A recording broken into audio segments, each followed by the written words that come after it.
जय हिंद। स्वागत है आपका यंग माइंड्स करियर इंस्टीट्यूट के यूट्यूब चैनल पर। आज की वीडियो में हम डिस्कस करने जा रहे हैं डबल एंट्री सिस्टम को लेकर। डबल एंट्री सिस्टम जो अकाउंट के पूरी दुनिया में एक बेस माना जाता है, उसको आज हम डिस्कस करने जा रहे हैं। वो बच्चे जो अकाउंट से डरते हैं, अकाउंट समझ में नहीं आते, ये उनके लिए बहुत इंपॉर्टेंट वीडियो होने वाली है। 11th के बच्चे, 12th के बच्चे, ग्रेजुएशन के बच्चे और डिफरेंट किसी भी कंपटीशन के बच्चे, सबके लिए ये इंपॉर्टेंट वीडियो है। ठीक है, आइए स्टार्ट करते हैं। Double entry system. Double entry के बारे में मैंने पिछले प्रिंसिपल वाली वीडियो में बताया था कि डबल एंट्री का मतलब है कि हर एक ट्रांजैक्शन, उसका एक पर्सपेक्टिव होता है डेबिट का, तो दूसरा पर्सपेक्टिव होता है क्रेडिट का। यानी every transaction has its two aspects. ठीक है, डेबिट एंड क्रेडिट, और इसी को हम डबल एंट्री सिस्टम बोलते हैं। या ऐसे समझ लें कि अगर हम दुकान पे जाते हैं, कोई भी गुड्स खरीदते हैं, तो एक हाथ पैसा देते हैं और दूसरे हाथ से अपना गुड्स ले लेते हैं। या दुकानदार के पर्सपेक्टिव से देखें तो दुकानदार एक हाथ गुड्स देता है और एक हाथ से पैसा ले लेता है। तो ये क्या हुआ, दो एस्पेक्ट्स हो गए, एक तरफ से गया और दूसरी तरफ से आया। ठीक है, इसके लिए कुछ रूल्स हैं जिसको हमने डिस्कस करना है इस वीडियो में। Rules of debit and credit या rules for double entry system. ठीक है, इस डबल एंट्री सिस्टम के साथ जुड़े हुए कुछ कॉन्सेप्ट्स हैं, जिसमें पहला आता है जर्नल एंट्री, फिर लेजर, फिर ट्रायल बैलेंस और उसके बाद फाइनल अकाउंट। ये चार एस्पेक्ट्स हैं, और जो बच्चे बीकॉम के लिए या 11th-12th के लिए तैयारी कर रहे हैं, 12th तो नहीं, 11th के लिए जो तैयारी कर रहे हैं और जो बीकॉम के लिए तैयारी कर रहे हैं, उनके लिए मैं बता देता हूँ, यहाँ से इतने पोर्शन से एटलीस्ट 15 से लेकर 20 मार्क्स का क्वेश्चन एग्जाम में आता है। तो सिर्फ ये पोर्शन ही ऐसा पोर्शन है जो आपको अच्छे खासे मार्क्स गेन करवा देता है। और जो बच्चे किसी कंपटीशन की तैयारी कर रहे हैं, जैसे यूपी एलटी ग्रेड की तैयारी कर रहे हैं, या यूपी टीजीटी पीजीटी की तैयारी कर रहे हैं, या किसी भी और टीचिंग एग्जाम की तैयारी कर रहे हैं, उनके लिए भी ये वाला पोर्शन इंपॉर्टेंट होने वाला है, क्योंकि यहाँ से उनको भी कम से कम 8 से 10 नंबर का क्वेश्चन मिलने वाला है। ठीक है, तो एक एक करके हम इन चारों को समझेंगे। असल में 4 डिफरेंट चैप्टर्स हैं, जिसको हम अलग अलग वीडियोस में डिस्कस करने जा रहे हैं। आज की वीडियो में डिस्कशन का मुद्दा है जर्नल एंट्री। ठीक है, तो शुरू करते हैं जर्नल एंट्री को लेकर। जर्नल एंट्री क्या है? अकाउंटिंग के दुनिया में एक पहला स्टेप जर्नल एंट्री कहलाता है। ठीक है, a journal entry is the primary मतलब पहला, first step record of a financial transaction within a business accounting system following the double entry bookkeeping principle, where each transaction affects at least two accounts with equal debit and credit। तो journal entry क्या कह रहा है? Journal entry कहता है कि ये primary यानी कि पहला स्टेप है रिकॉर्डिंग का बिजनेस अकाउंटिंग सिस्टम में। किसी भी बिजनेस अकाउंटिंग सिस्टम, कोई भी किसी भी तरह का बिजनेस हो, तो उसमें जो पहला स्टेप होता है वो है जर्नल एंट्री। ठीक है, इसमें हमें क्या देखने होते हैं? 2 अकाउंट्स के अफेक्ट्स देखने होते हैं, जो कि एक होता है डेबिट और दूसरा हो जाता है क्रेडिट। यानी वही बात, हर ट्रांजैक्शन के 2 एस्पेक्ट, डेबिट एंड क्रेडिट। अब आ जाते हैं रूल्स पर। रूल्स क्या कहते हैं इसके? Rules of debit and credit. तो रूल्स समझना है तो हमें हमारे पास 2 प्राइमरी अप्रोच दे रखे हैं। रूल्स जो है 2 तरह के हैं। पहला रूल है जिसे हम कहते हैं ट्रेडिशनल अप्रोच, और which is also known as golden rules. काफ़ी बच्चे इनसे गोल्डन रूल से अवगत होंगे, परिचित होंगे, उनको नोन होगा कि ये गोल्डन रूल क्या होते हैं। ठीक है, जिसमें हम personal, real and nominal account के बारे में डिस्कशन करते हैं। सब बताया जाएगा एक एक करके, बस आप लोग वीडियो के साथ जुड़े रहें। एंड दूसरा जो अप्रोच है वो है मॉडर्न रूल। ठीक, which categorize the accounts and dictates their debit and credit increase based on their nature. देखिए, जो हमारा गोल्डन रूल है, इसमें सारे अकाउंट को 3 हिस्सों में बांट दिया गया है, पर्सनल, रियल और नॉमिनल। और वहीं अगर हम मॉडर्न अप्रोच की बात करेंगे तो मॉडर्न अप्रोच में सारे अकाउंट को केवल दो हिस्सों में बांट देते हैं, इंक्रीज और डिक्रीज के बेसिस पर। इंक्रीज और डिक्रीज के बेसिस पर डेबिट क्रेडिट को बना दिया जाता है। ठीक है ना। अब एक एक करके इनके बारे में डिस्कशन करना शुरू करते हैं। पहले गोल्डन रूल को समझते हैं। गोल्डन रूल क्या कहता है? गोल्डन रूल या ट्रेडिशनल अप्रोच, ठीक है, these rules apply to different accounts. जैसे एक है इसमें पर्सनल, दूसरा रियल और तीसरा नॉमिनल। पर्सनल रूल का कहना है debit the receiver and credit the giver. Receiver यानी लेने वाला, अगर कोई ट्रांजैक्शन में कोई रिसीवर दिखाई दे रहा है, लेने वाला दिखाई दे रहा है, चाहे लेने वाला कुछ भी ले सकता है, चाहे वो गुड्स ले रहा हो, चाहे वो कैश ले रहा हो, चाहे वो चेक ले रहा हो, चाहे वो एसेट्स ले रहा हो, कुछ भी ले रहा हो, तो रिसीवर अगर है तो वो डेबिट हो जाएगा, और अगर कुछ कोई गिवर है तो गिवर जो है वो क्रेडिट हो जाएगा। ठीक है ना। तो पहला रूल हो गया पर्सनल का। बेसिकली पर्सनल में कौन आ गया? इंडिविजुअल आ गए, फर्म आ गई, कंपनी आ गई, ये सब पर्सनल में आ जाते हैं। पर क्योंकि यहाँ पर साफ समझ में आ रहा है रिसीवर है, गिवर है, तो बेसिकली इसमें नाम की बात की जा रही है। तो इसमें किसकी बात कर रहे हैं हम? नाम। अगर नाम आ गया है, नाम मिल रहा है ट्रांजैक्शन में, तो वो हमारे पर्सनल नेचर में आ जाएगा। जैसे जैसे if John page the company, John अगर कंपनी को पे कर रहा है तो नाम आ गया ना जॉन, तो जॉन अगर नाम आ जाता है तो वो रिसीवर है, उसे हम डेबिट कर देंगे। और पे कर रहा है कंपनी को, पे करेगा तो कैश पे करेगा, तो कैश, कैश जो कि एसेट्स है, एसेट्स है, तो उसके बारे में हम रियल में पढ़ेंगे कि उसे हम क्रेडिट कर देते हैं। ठीक है। अभी हम रियल में आ जाते हैं, तब वो कैश के बारे में भी समझ में आ जाएगा। रियल अकाउंट जो हमारे एसेट्स से रिलेटेड है, एसेट से रिलेटेड है, तो रियल का कहना है कि debit what comes in and credit what goes out. ये हमारे रियल का कहना है, debit what comes in, credit what goes out. जो आया है हमारे पास, क्या आया हमारे पास उसे डेबिट करो, और क्या गया हमारे पास से उसे क्रेडिट करो। अब आप रिलेट कर पाएंगे कि कैश जो कि एक एसेट्स होता है उसे क्रेडिट क्यों किया जा रहा है। भाई जॉन ने कंपनी को पे किया है तो जॉन के पास से तो कैश गया ना, और कैश गया तो इसे क्रेडिट कर दिया। ठीक है, ये हो गया। इसमें भी एग्जांपल दिया हुआ है, आप लोग देख सकते हैं। और नॉमिनल अकाउंट, नॉमिनल अकाउंट क्या है? बेसिकली ये केवल नाम का अकाउंट है जिसमें हम एक्सपेंस, लॉस, इनकम, गेन्स, इन सबको ट्रीट करते हैं। क्या है इस नियम के अनुसार इस रूल? डेबिट ऑल एक्सपेंस और losses, credit all income and gains. सारे एक्सपेंस, सारे लॉस सबको डेबिट करो, और सारे इनकम, सारे गेन, इन्हें हमें क्रेडिट करना है। एग्जाम्पल देख लेते हैं। इफ रेंट इज पेड, अगर रेंट पे किया जा रहा है तो क्या हो गया? रेंट एक्सपेंस जो है, क्योंकि एक्सपेंस है रेंट, तो वो हमें क्या करना है? उसे डेबिट कर देना है। और कैश पे कर रहे हैं, कैश जो कि एक एसेट्स है, और एसेट्स हमारे पास से जा रहा है, अगर रेंट पे कर रहे हैं तो एसेट्स जा रहा है, तो इसे हम क्रेडिट कर देते हैं। ये थे सिंपल हमारे गोल्डन रूल्स। एक बार फिर से रिपीट करेंगे। Debit what, debit the receiver, credit the giver, ये पर्सनल का रूल हो गया। रियल का debit what comes in, credit what goes out. और नॉमिनल का डेबिट ऑल एक्सपेंस और लॉस, क्रेडिट ऑल इनकम और गेन्स। ये हो गए हमारे तीनों नियम। अब कुछ क्वेश्चन हैं जो हम इन नियम्स के बेसिस पे करके देखेंगे जर्नल एंट्री के। ठीक है ना। तो ये आपके सामने स्क्रीन पे दिख रहे हैं क्वेश्चंस, इनको हम करने की जरा कोशिश करते हैं। कैसे बनेंगे ये questions? From the following transactions state the nature of account and state which account will be debited and which account will be credited. दो सवाल इसमें पूछे गए हैं।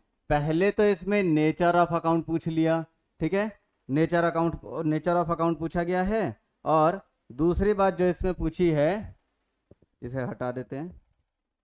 पहले तो नेचर ऑफ अकाउंट पूछ लिया, और जो दूसरा इसमें पूछा है कि कौन सा अकाउंट डेबिट किया जाएगा और कौन सा अकाउंट इसमें क्रेडिट कर दिया जाएगा, which account will be debited. तो दो बातें हो गई, एक एक करके इनको डिस्कस करते हैं। देखें, पहला है Manu started business with cash. Manu ने बिजनेस स्टार्ट किया है कैश के साथ। हाँ, एक बात ध्यान रखें कि जब भी हम अकाउंटिंग कर रहे हैं, यानी कि जर्नल एंट्री कर रहे हैं या लेजर बना रहे हैं, कुछ भी कर रहे हैं, तो हमें अपने आप को ये बिजनेस समझना होगा कि हम कौन हैं। हम वो बिजनेस हैं जिसे हमारे एक मालिक ने स्टार्ट किया है। तो हमारा एक मालिक है और हम बिजनेस हैं, ये हम हैं और ये हमारा मालिक है। ठीक। तो मैं हूँ और ये मेरा मालिक है। तो मालिक का नाम है मनु। मनु ने मनु ने मुझे क्या दिया? मुझे क्या दिया? कैश दिया। कैश दिया तो मेरे पास कैश आ गया और बोला बोला कि स्टार्ट हो जाओ भाई। मनु ने मुझे कैश दिया और बोला स्टार्ट हो जाओ। तो इसका मतलब क्या हुआ? इसका मतलब ये हो गया कि मुझे पैसे दिया और बोला काम पे लग जाओ। मैंने कहा ठीक है, काम पे लग जा रहे हैं। इसका मतलब है कि मेरे पास कैपिटल आ गया। ये जो कैश आया, ये कैश किस रूप में आ गया? ये आया कैपिटल के रूप में आ गया। और देने वाला कौन है? देने वाला मालिक है। मालिक का मतलब मनु है। ठीक है। अब यहाँ एक बात और ध्यान रखनी है। अगर रिसीवर के रूप में मेरा नाम, मेरा मतलब बिजनेस का नाम, और मालिक का नाम, ये दोनों नाम में कोई भी नाम आ रहा है तो नाम नहीं लिखेंगे। बिजनेस का तो नाम लिखना ही नहीं है कभी भी, अपने बुक्स में अपना नाम तो कभी लिखना ही नहीं है। ठीक है। और रही बात मालिक की, तो अगर मालिक का नाम लिखने की जरूरत पड़ रही है तो मालिक के नाम की जगह कैपिटल वर्ड इस्तेमाल किया जाएगा। ठीक है ना। तो यहां पर अब उसी चीज को समझ के आगे बढ़ते हैं। जर्नल एंट्री का एक छोटा सा फॉर्मेट होता है जो कि मैं आधी स्क्रीन पे ही बना के दिखा रहा हूँ, क्योंकि हो सकता है कि क्वेश्चन को आगे बढ़ाते वक्त उधर वाली स्क्रीन की ज़रूरत पड़ जाए मुझे। तो एक इसका फॉर्मेट रहेगा इस तरह से।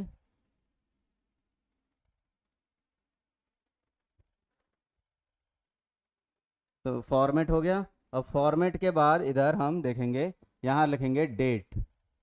डेट या फिर सीरियल नंबर। डेट या सीरियल नंबर। यहाँ लिख देंगे पर्टिकुलर्स। यहाँ लिखा जाता है LF, लेजर फॉलियो, और यहाँ लिखेंगे डेबिट और इधर आ जाएगा क्रेडिट। ठीक है।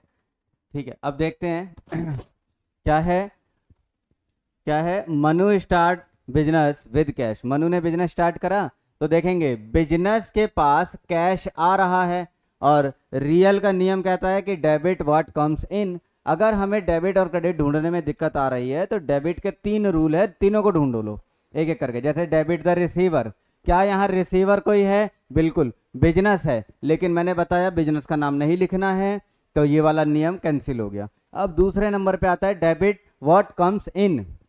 क्या हमारे पास कुछ आया? बिल्कुल, कैश आया। कैश आया तो ये मिल गया, इसको लिख देंगे यहाँ पर। और लिखने का कुछ ऐसा तरीका है, कैश अकाउंट, कैश अकाउंट, और यहाँ पर आके डेबिट लिख दिया जाएगा, और सीरियल नंबर में नंबर 1 आ जाएगा। तो कैश अकाउंट डेबिट हो गया, डेबिट वाला काम खत्म हो गया। अब बात करते हैं क्रेडिट की। क्रेडिट के लिए भी 3 नियम है हमारे पास। पहला नियम credit the giver. Credit the giver, यहाँ कोई इस कैश को देने वाला कोई है? तो बिल्कुल मालिक, जो कि गिवर है। और मैंने बताया कि मालिक का अगर नाम लिखना की जरूरत पड़ रही है तो मालिक का नाम ना लिख के हम कैपिटल वर्ड का इस्तेमाल करेंगे। तो क्रेडिट में मिल गया मुझे कैपिटल, मैं वो यहाँ लिख दूंगा। और कैपिटल यानी कि क्रेडिट वाला जो कंटेंट है उसे लिखने के लिए थोड़ा सा गैप देकर यहाँ लिखेंगे टू कैपिटल अकाउंट, और इसका अमाउंट भरेंगे। जैसे वहाँ 1 लाख लिखा है तो डेबिट में यहाँ लिख दिया 1 लाख, और सेम यही क्रेडिट में यहाँ लिख देंगे 1 लाख। और ये बन गई आपकी जर्नल एंट्री। अब मैं इसमें कुछ जो सवाल हैं जो पूछे गए हैं वो बताता हूँ। इसमें पूछा है कि नेचर ऑफ अकाउंट क्या है। नेचर की बात देखते हैं। कैश इसको हमने कहाँ से ढूंढा? कैश को हमने, डेबिट को कहाँ से निकाला? दूसरे वाले नियम से, डेबिट व्हाट कम्स इन, तो दूसरे नियम से निकाला है, तो ये बन गया दूसरे वाले का नियम, यानी कि रियल अकाउंट हो गया ये। अब बात करें कैपिटल को कहाँ से निकाला था? पहले वाले से निकाल दिया था। पहला वाला क्या कहता है? क्रेडिट द गिवर, तो वहीं से कैपिटल को निकाल के लेकर आ गए थे। तो पहला नियम था पर्सनल का, तो ये जो कैपिटल अकाउंट है ये हमारा हो गया पर्सनल नेचर का। तो इस तरह के क्वेश्चन एग्जाम में बहुत बार पूछे जाते हैं कई, और खास तौर पे एमसीक्यूज तो इन्हीं सब क्वेश्चनों से बन के आते हैं। बच्चे वहाँ कंफ्यूज हो जाते हैं इसलिए अभी से बता के चल रहे हैं कि कंफ्यूज नहीं होना है। ठीक, कुल मिला के ये तो हमने देख लिया, नेचर बना दिया हमने, नेचर बता लिया। इसके बाद हमने ये देखा कि कौन डेबिट होगा कौन क्रेडिट होगा, और प्रॉपर एक जर्नल एंट्री भी फॉर्म करके देख ली। एक ही क्वेश्चन में हमने लगभग सारे कंटेंट कर लिए। ध्यान दें, नीचे इसके बीइंग करके नरेशन लिखी जाती है। नरेशन का मतलब है कि वो इंफॉर्मेशन जिस वजह से हमने ये जर्नल एंट्री करी है। तो क्या लिखा था कि मनु ने बिजनेस स्टार्ट करा, तो यहाँ लिख देंगे being business started with cash. ठीक है ना, ये हो गया हमारा एक जर्नल एंट्री। रही बात पूरे फॉर्मेट की, तो फॉर्मेट तो यही है, बच्चे लोग यहाँ पर हेडिंग डाल देते हैं जर्नल एंट्री। ठीक है, इन द बुक्स ऑफ, जो भी मनु है उसका नाम, इन द बुक्स ऑफ, जो हमारा ऑर्गेनाइजेशन का नाम है वो यहाँ लिख दिया जाता है। तो ये हमारा पहला क्वेश्चन कंप्लीट हुआ। अब हम आए दूसरे पार्ट पर आते हैं अगर, तो दूसरा पार्ट कहता है कि ही परचेज्ड फर्नीचर फॉर बिजनेस 20,000 रुपये। मनु ने बिजनेस के लिए फर्नीचर खरीदा है। तो समझ में आ रहा है कि बिजनेस के पास फर्नीचर आ गया। हमें डेबिट और क्रेडिट दोनों ढूंढने हैं, तो उसके लिए 3 नियम है। पहले डेबिट के लिए ढूंढते हैं। डेबिट के लिए पहला नियम कहता है डेबिट द रिसीवर। कोई रिसीवर है, फर्नीचर को लेने वाला कोई है? बिल्कुल, बिजनेस है लेकिन बिजनेस का नाम नहीं लिखना, तो ये नियम कैंसिल हो गया। अब दूसरा नियम कहता है कि डेबिट व्हाट कम्स इन। क्या बिजनेस के पास कुछ आया? बिल्कुल, फर्नीचर आया है। फर्नीचर आया तो फर्नीचर को यहाँ पर डेबिट कर दिया जाएगा, और यहाँ लिखेंगे फर्नीचर अकाउंट और यहाँ पर डेबिट। तो ये काम हो गया फर्नीचर के लिए। एक इसमें लाइन ड्रॉ कर देते हैं सेपरेशन के लिए, वो ज़्यादा बेटर रहेगा। ये लाइन सेपरेट कर दिया हमने, ट्रांजैक्शन अलग अलग हो जाएंगी। ठीक है, आगे बढ़ते हैं। फर्नीचर अकाउंट डेबिट हो गया, डेबिट तो मिल गया। अब क्रेडिट की बात करते हैं। क्रेडिट कौन है? तो क्रेडिट के लिए भी हमारे पास 3 नियम है। पहला नियम, क्रेडिट द गिवर। फर्नीचर को देने वाला कोई है इसमें? कोई भी नहीं है, नाम ही नहीं लिखा। ही मतलब मनु ने तो परचेज किया है, उसने तो लिया है, देने वाला कोई थोड़ी है, इसमें नाम नहीं लिखा। तो पहला जो नियम था क्रेडिट द गिवर, ये तो कैंसिल हो गया। अब दूसरे नियम पे आते हैं, क्रेडिट व्हाट गोज आउट। क्या हमारे पास से, यानी कि बिजनेस के पास से कुछ गया है? बिल्कुल गया है। क्या गया है कि फर्नीचर अगर हम खरीद रहे हैं तो कैश पे करेंगे, तो कैश गया हमारे पास से, तो कैश चला गया, तो लिख देंगे टू कैश अकाउंट। और कितने का है ये फर्नीचर? तो 20,000 रुपये का। 20,000 रुपये यहाँ पर ऐसे लिख दिया जाएगा। ये हमारा बन गया फर्नीचर अकाउंट का एक दूसरी ट्रांजैक्शन की जर्नल एंट्री। अब बात करते हैं इसमें नेचर बताने की कि नेचर क्या है। तो फर्नीचर को हमने दूसरे वाले नियम से निकाला था, रियल, तो ये रियल हो गया, ये रियल नेचर का हो गया। और कैश को भी हमने दूसरे वाले ही नियम से निकाला है, तो ये भी रियल हो गया। भाई सीधी बात है, जिस नियम से निकालेंगे उसी नियम को यहाँ लिख दिया जाएगा। तो हमने 2 ट्रांजैक्शंस कंप्लीट कर ली। अब आ जाते हैं तीसरी ट्रांजैक्शन पर। तीसरी ट्रांजैक्शन है purchased goods on credit from Anshul. Goods purchase करा है ऑन क्रेडिट मतलब उधार, और अंशुल से खरीदा है। तो गुड्स अगर खरीदते हैं तो फर्म के लिए ये एक्सपेंस है, फर्म के लिए गुड्स खरीदना एक्सपेंस कहलाता है। तो एक्सपेंस कर लिया फर्म ने, और खरीदना किससे है? तो अंशुल से, तो अंशुल हो गया गिवर। तो आप यहाँ से खुद ढूंढ सकते हैं कि कौन कौन डेबिट हो रहा है और कौन क्रेडिट हो रहा है। तो देखें पहले डेबिट के लिए हमारे पास 3 नियम है, debit the receiver, credit the giver. पहला डेबिट द रिसीवर, और दूसरा है डेबिट व्हाट कम्स इन, और तीसरा है डेबिट ऑल एक्सपेंस और लॉस। ठीक, अब हमें ये देखना तीनों में कौन सा नियम लेगा। पहला डेबिट द रिसीवर, क्या यहाँ रिसीवर है कोई? बिल्कुल, बिजनेस रिसीवर है, लेकिन बिजनेस का नाम नहीं लिखना, क्योंकि अपनी ही बुक में अपनी कोई एंट्री नहीं करनी है, तो ये तो कैंसिल हो गया। दूसरा नियम डेबिट व्हाट कम्स इन, अगर गुड्स परचेज कर रहे हैं तो क्या एसेट्स के रूप में कुछ आ रहा है हमारे पास? नहीं, कुछ नहीं आ रहा। ठीक है, तो ये भी कैंसिल हो गया। और तीसरा आता है डेबिट ऑल एक्सपेंस और लॉस, क्या यहाँ पर कोई एक्सपेंस हुआ है? बिल्कुल हुआ है, गुड्स परचेज करने का खर्चा हुआ है। तो हम इसे लिख देंगे यहाँ पर डेबिट के रूप में, और परचेज लिखेंगे क्योंकि परचेज किया है, तो परचेज को यहाँ पर डेबिट लिख देंगे। तो यहाँ लिखा परचेज अकाउंट डेबिट। लगे हाथ नेचर भी बता देते हैं अगर, तो नेचर क्या देखा, कहाँ से निकाला इसे, नॉमिनल से, तो ये नेचर हो गया हमारा नॉमिनल। आगे बढ़ते हैं, ये तो डेबिट के लिए हो गया। अब क्रेडिट की बात करते हैं। क्रेडिट में कौन है, क्रेडिट में कौन, तीन नियम हमारे पास निकल के आ रहे हैं क्रेडिट के लिए। पहला, क्रेडिट द गिवर। क्या यहाँ गुड्स देने वाले का नाम लिखा है, बिल्कुल हाँ, देख सकते हो आप लोग, अंशुल, अंशुल से ही तो उधार खरीदा है, तो अंशुल का नाम लिखा हुआ दिख गया, तो अंशुल हो गया गिवर। तो यहाँ लिख देंगे टू अंशुल, नाम के साथ अकाउंट नहीं लिखते हैं। और अगर आपको मन कर रहा है कि मुझे अकाउंट लिखना है, तो आप ऐसे ऊपर वाला कॉमा डाल के एस लगा दें और अकाउंट लिख सकते हैं। ऐसे करना हो तो ऐसे लिखें, अदरवाइज अगर ना आप डायरेक्ट ऐसे रखना चाहे तो रख सकते हैं, कोई दिक्कत नहीं है, ये दोनों तरीके हो जाएंगे।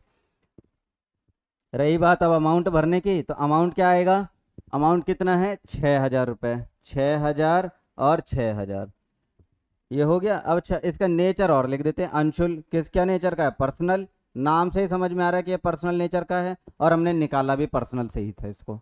3 ट्रांजैक्शंस कंप्लीट हो गई। ठीक, आगे बढ़ेंगे और आगे की ट्रांजैक्शन पे मूव करते हैं। चौथी ट्रांजैक्शन मैं इधर बना लेता हूँ इसको, अब की बार बनना तो ऐसा ही है, लेकिन मैं इसको शॉर्ट में छोड़ के और आगे बढ़ता हूँ। ट्रांजैक्शंस लिखनी है क्योंकि वो ज़्यादा ज़रूरी है समझाना। फोर्थ पॉइंट, फोर्थ है, paid to his creditor Anshul. Business ने अपने क्रेडिटर, क्रेडिटर मतलब वो पर्सन जिसने हमें उधार दिया है, तो बिजनेस ने क्रेडिटर को पे करा है। वो क्रेडिटर कौन था, अंशुल, ये वही अंशुल है जिससे हमने गुड्स खरीदा है, 2,000 रुपया पे कर दिया। तो तीनों ट्रांजैक्शन देखें डेबिट के लिए, तो पहला आता है डेबिट द रिसीवर। क्या रिसीवर है कोई, अगर हम पे कर रहे हैं तो लेने वाला, वो पेमेंट को लेने वाला कोई है, तो बिल्कुल है, अंशुल, अंशुल उस पेमेंट को ले रहा है, तो मिल गया डेबिट, और पर्सनल में ही मिल गया, तो यहाँ पर हम अंशुल लिखकर डेबिट लिख देंगे। और रही बात अगर नेचर बताने की, तो नेचर हो गया पर्सनल। ये बात तो अब मेरे ख्याल से हर बच्चे को समझ में आ रही होगी। फिर आगे बढ़ेंगे, ये तो डेबिट के लिए हो गया। अब क्रेडिट के लिए देखेंगे। क्रेडिट के लिए भी 3 नियम है हमारे पास। पहला, क्रेडिट द गिवर, दूसरा क्रेडिट व्हाट गोज आउट, तीसरा क्रेडिट ऑल इनकम और गेन। अब हमें ये देखना है तीनों में लग कौन सा रहा है नियम। तो पहला नियम, क्रेडिट द गिवर, क्या यहाँ पर गिवर है कोई पे करने वाला है, यहाँ पे करने वाला बिजनेस है, लेकिन बिजनेस का नाम तो नहीं आएगा, तो ये कैंसिल हो गया। दूसरा नियम, क्रेडिट व्हाट गोज आउट, क्या हमारे पास से कुछ गया, कौन, क्या, हाँ बिल्कुल गया है, क्या गया है, कैश। अगर हम अंशुल को पेमेंट कर रहे हैं तो हमारे पास से कैश चला गया, तो यहाँ पर कैश लिख देंगे, टू कैश अकाउंट। और क्योंकि इसे हमने दूसरे वाले नियम से निकाला है, तो हम यहाँ पर दूसरे का नाम लिख देंगे, दूसरे का नाम है रियल हो गया। और आगे बढ़ेंगे, अमाउंट भरने की बारी आएगी, तो 2,000 रुपये यहाँ और 2,000 रुपये यहाँ, ये हो गया एक और ट्रांजैक्शन। और जैसे जैसे ट्रांजैक्शन चलती जा रही है, मेरे ख्याल से बच्चों का बेस बनता चला जा रहा होगा। अगर बेस बन रहा है, इस ट्रांजैक्शन को देखकर बच्चों को समझ में आ रहा है, तो कमेंट बॉक्स में आप लोग लिखना ना भूलें कि हाँ हमें समझ में आ गया है। और अगर कुछ लगता है कि कुछ और एग्जांपल्स चाहिए, तो आप हमें वो भी लिख सकते हैं, हम उससे भी डिस्कस कर लेंगे। आगे आते हैं, paid salary to his clerk, salary pay करी है अपने क्लर्क को। अब यहाँ सैलरी अगर पे कर रहे तो ये एक्सपेंस हो गया, डायरेक्ट ढूंढ सकते हैं, जरूरी नहीं है कि आप हर ट्रांजैक्शन के लिए एक एक करके चलें। अगर हमें पकड़ में आ रहा है तो हम डायरेक्ट कर सकते हैं। तो हमें दिख रहा है कि सैलरी पे कर रहे तो सैलरी एक्सपेंस हो गया, तो एक्सपेंस को हम लोग डेबिट करते हैं, तो सैलरी अकाउंट डेबिट। तीसरे का नियम है, तो ये हमारा नॉमिनल हो गया, नॉमिनल नेचर का हो गया, ब्रैकेट डाल के लिख देंगे नॉमिनल, तो सैलरी डेबिट हो गया। और क्या देखा हमने कि पेमेंट कर रहे हैं तो कैश जा रहा है, जो जाएगा वो क्रेडिट हो जाएगा। अब ये हो गया रियल, देखो कैश रियल नेचर का है ही, तो उसको लिख भी दें तो भी चल जाएगा, ना लिखें तो भी चलेगा। नेचर वाला काम हर क्वेश्चन में करने की ज़रूरत नहीं है, जहाँ पूछा जाएगा नेचर वहीं बताना है, लेकिन जर्नल एंट्री तो सब में ही करनी पड़ेगी। ठीक है, आगे बढ़ते हैं, आगे बढ़ते हैं नंबर 6 पर, पेड रेंट। आप देख सकते हैं ये रेंट पे करवा रहा है, तो फिर से ये एक्सपेंस हो गया, तो रेंट अकाउंट डेबिट, एक्सपेंस है तो ये नॉमिनल हो गया, और कैश पे करेंगे तो टू कैश अकाउंट, और इसका अमाउंट है 500 रुपये, तो 500 रुपये यहाँ पर लिख दिया। आप इसको खुद से भी कर सकते हैं, खुद से कुछ क्वेश्चंस इंटरनेट पे भी मिल जाते हैं, आपके पास बुक होगी, बुक में भी मिल जाते हैं, खुद से ट्राई करेंगे। और नहीं होता है तो आप हमें शेयर कर सकते हैं कि ये क्वेश्चन हमसे नहीं हो रहा, आप प्लीज़ इसे करवा दीजिए, हम करवा देंगे। नेक्स्ट आता है रिसीव्ड इंटरेस्ट। अब इंटरेस्ट तो मिल रहा है ना, हमें मिल रहा है तो इनकम हो गई, और इनकम को क्रेडिट करते हैं, और इंटरेस्ट के रूप में क्या मिला होगा, कैश मिला होगा, कैश मिला होगा तो जो कैश आया वो डेबिट हो जाएगा, और जो इंटरेस्ट है वो क्रेडिट हो गया क्योंकि वो इनकम है। तो यहाँ लिख देंगे cash, cash account debit to interest received account, interest received account, और अमाउंट आ जाएगा 200 200। ये था आपका पहला क्वेश्चन जिसमें हमने सबको डिस्कस कर लिया, जर्नल एंट्रियों को डिस्कस किया, जर्नल एंट्रीज को डिस्कस करा, अकाउंट के नेचर को डिस्कस करा, और कौन डेबिट हो रहा है कौन है क्रेडिट को हो रहा है वो भी डिस्कस कर लिया फॉर्मेट के साथ। ठीक है, काफ़ी बड़ा हिस्सा भी हमने कवर कर लिया, और पहला जो नियम था हमारा गोल्डन रूल उसको हमने ठीक से कवर कर लिया है। आगे बढ़ते हैं, हम अपने दूसरे नियम पर आते हैं, modern approach. Modern approach basically 5 इन हेड्स पर डिपेंड करता है, और ये पांचों हेड आपको दिखाई दे रहे हैं सामने, तो इनको हम डिस्कस कर लेते हैं। तो पहला ये टाइप ऑफ अकाउंट में पहला हो गया एसेट्स, एसेट्स अकाउंट, दूसरा हो गया लाइबिलिटीज अकाउंट, ठीक है, बच्चे इनसे तो अच्छे से वाकिफ हैं, सबका मतलब पता है।